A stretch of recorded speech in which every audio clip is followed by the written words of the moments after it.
اس video میں مضمون سیرت طیبہ اینڈ دا مسلم یوتھ کے بقیہ حصے کو مکمل کیا جائے گا۔ تو چلیے مل کر پڑھتے ہیں اور سمجھنے کی کوشش کرتے ہیں۔ جیسے کہ اس مضمون میں ہمیں مختلف مثالیں دے کر بتایا گیا کہ کس طرح سے رسول صلی اللہ علیہ وآلہ وسلم نوجوانوں کو بہت زیادہ اہمیت دیتے تھے اور خود بھی اپنی نوجوانی کے عرصے کے دوران انہوں نے بہت بڑے بڑے کاموں میں حصہ لیا۔ آگے پڑھتے ہیں۔ All these examples and many more give inspiration to the Muslim youth to play a vibrant and dynamic part instead of living an obscure and indolent life۔ یعنی کہ یہ تمام تر جو مثالیں ہیں یہ ایک طرح کی تحریک پیدا کر سکتی ہیں یا کرتی ہیں مسلمان نوجوانوں کے اندر کہ وہ ایک نمایاں اور متحرک یعنی کہ عمل پسند کردار یا طریقہ کار اپنائیں بجائے ایک عام سی اور بے بسی والی زندگی گزارنے کے انہیں کچھ نہ کچھ عمل کرنا چاہیے and to utilize the vigour in the betterment and uplift of the society, اور اس کے علاوہ انہیں استعمال کرنا چاہیے اپنے تمام تر جوش و خروش کو معاشرے کی بھلائی کے لیے۔ آگے پڑھتے ہیں۔ ان ہز پرسنل لائف یعنی اپنی ذاتی زندگی میں the رسول صلی اللہ علیہ وآلہ وسلم was the embodiment of modesty and chastity۔ رسول صلی اللہ علیہ وآلہ وسلم سرچشمہ تھے حیا اور عفت کا یا پاکیزگی کا، emphasizing the same upon his followers، یعنی یہی سب پر انہوں نے زور بھی دیا اپنے ماننے والوں کے لیے بھی، یعنی نہ صرف خود اس پر عمل کیا بلکہ دوسروں کو بھی اس کی تلقین کی۔ He did not let it go even in his very private life، اور انہوں نے یہ تمام جو اچھے اصول تھے اپنی ذاتی زندگی جو تھی اس میں بھی انہیں جاری رکھا، انہیں نہیں چھوڑا۔ He declared حیا to be the integral part of faith، انہوں نے شرم و حیا کو ایمان کا لازمی جز قرار دیا، یعنی ایک بہت اہم حصہ۔ Once dwelling upon the significance of modesty or حیا، he said as narrated by ابو مسعود رضی اللہ تعالیٰ عنہ، یعنی ایک مرتبہ حیا کی اہمیت پر زور دیتے ہوئے یا اس کے متعلق بات کرتے ہوئے آپ نے فرمایا صلی اللہ علیہ وآلہ وسلم، جو کہ ابو مسعود رضی اللہ تعالیٰ عنہ سے روایت کیا گیا ہے۔ If you do not feel ashamed then do whatever you like، اگر آپ کسی کام کو کرتے وقت کوئی شرم محسوس نہیں کرتے تو پھر آپ جو جی میں آئے کیجئے۔ A chaste, modest and a civilized Muslim، یعنی ایک پاکیزہ باحیا اور تہذیب یافتہ مسلمان یوتھ یعنی مسلمان نوجوان is the ideal of the teachings of حضرت محمد صلی اللہ علیہ وآلہ وسلم، رسول اللہ خاتم النبیین صلی اللہ علیہ وآلہ وسلم۔ تو آپ صلی اللہ علیہ وآلہ وسلم کی جو تعلیمات ہیں ان کے مطابق سب سے جو بہترین ایک مسلمان نوجوان ہے وہ پاکیزہ باحیا اور تہذیب یافتہ ہوتا ہے۔ آگے پڑھتے ہیں۔ The beloved رسول صلی اللہ علیہ وآلہ وسلم disliked vanity and ostentation and always adhered to simplicity and austerity، یعنی پیارے نبی رسول صلی اللہ علیہ وآلہ وسلم خود نمائی کو ناپسند کرتے تھے۔ وینٹی یعنی خود نمائی اور آسٹنٹیشن یعنی دکھاوا، اس کو بھی وہ ناپسند کرتے تھے۔ And always adhere to simplicity and austerity، اور ہمیشہ وہ سادگی کو اور آسان زندگی کو، یعنی جو کہ دکھاوے وغیرہ سے پاک تھی، تو ایسے رویے کو وہ اپناتے تھے، اس طرح سے وہ زندگی بسر کرتے تھے۔ Allah Almighty had put before him keys to the treasures of this world, but he rejected it. اللہ بزرگ و برتر نے ان کے سامنے دنیا کے خزانوں کی کنجی رکھ دی، لیکن پھر بھی انہوں نے اسے لینے سے انکار کر دیا. preferring an extremely simple life، اور اس کے مقابلے میں انہوں نے انتہائی سادہ زندگی بسر کرنے کو فوقیت دی، اسے اپنایا. Often for months no fire could be lighted in his house because of scantiness of means، یعنی اکثر کئی ماہ تک آگ نہیں جل پاتی تھی ان کے گھر میں چونکہ ان کے پاس اتنے ذرائع نہیں تھے، یعنی چولہا بھی نہیں جلتا تھا، ذرائع وغیرہ جو ہے وہ اتنے کم تھے. He always treated the people of inferior social status with kindness and affection. وہ ہمیشہ کم تر معاشرے کے جو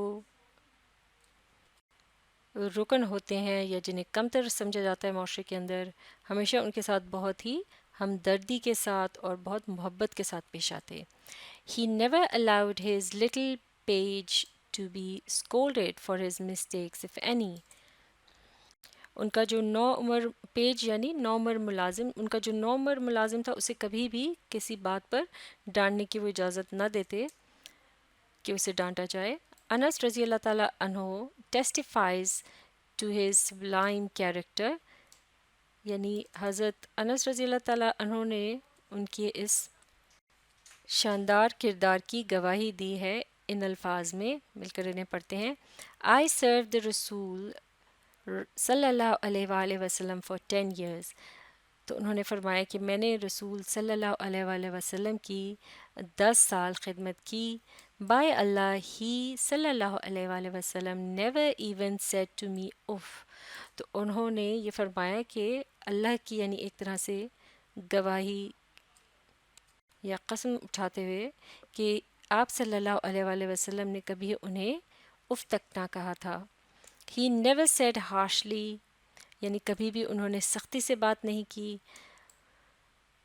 Why did you do that، یا اس طرح سے کہا ہو کہ تم نے فلاں کام جو ہے وہ کیوں کیا یا ایسا کیوں کیا، اور why did you not do that، یا وہ کام کیوں نہیں کیا وغیرہ.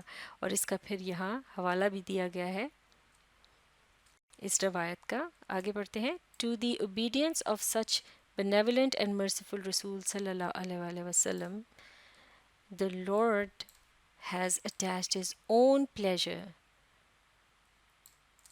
اب یہاں بات ہو رہی ہے کہ یہ جو تابعداری ہے بہت ہی شفیق اور مہربان رسول صلی اللہ علیہ وآلہ وسلم کی، اس سے متعلق خود اللہ تعالیٰ نے اپنی خوشی کا اظہار کیا ہے، اس سے متعلق یا اس کو بیان کیا ہے تو ہولی قرآن سیز، اور اس طرح سے قرآن میں یہ کہا گیا ہے. مل کر پڑھتے ہیں. Say, O Prophet, if you really love Allah، یعنی کہو اے نبی اگر تم اللہ سے محبت رکھتے ہو، یعنی ان لوگوں سے کہو، then follow me، تو میری پیروی کرو یعنی میرے بتائے ہوئے راستے پر چلو. اللہ will love you and forgive you your sins، اللہ تم سے محبت کرے گا اور تمہارے سارے گناہ معاف کر دے گا. اور پھر یہاں حوالہ دیا گیا ہے قرآن کے کس حصے کی یہ آیت ہے، سورہ ال عمران سے اسے لیا گیا اور یہ verse 31 ہے.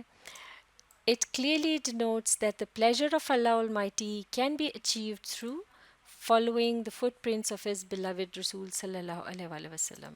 تو یہاں صاف طور پر یہ بات بتائی گئی ہے، واضح کی گئی ہے کہ اللہ کی جو خوشی ہے، اللہ خدائے بزرگ و برتر کی، اس کو حاصل کرنے کے لیے اللہ کے محبوب اور پیارے رسول صلی اللہ علیہ وآلہ وسلم کے نقش قدم پر چلنا ہوگا.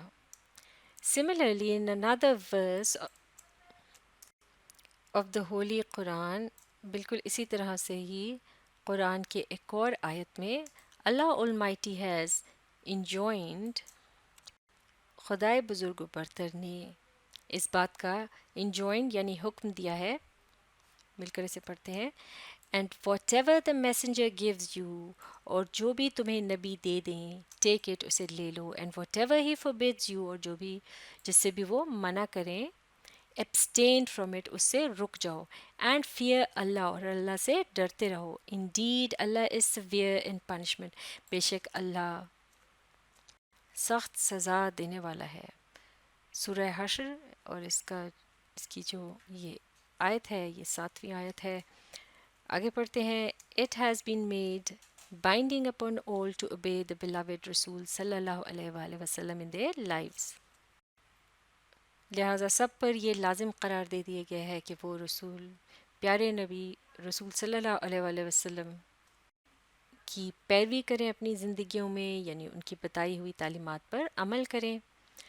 Since complete obedience is impossible without having a thorough knowledge of سیرت-e-طیبہ، جیسے کہ مکمل طور پر پیروی جو ہے وہ ممکن نہیں ہے جب تک کہ بہت اچھی طرح سے سیرت طیبہ یعنی نبی کی جو زندگی ہے اس سے متعلق معلومات آپ کے پاس نہ ہو.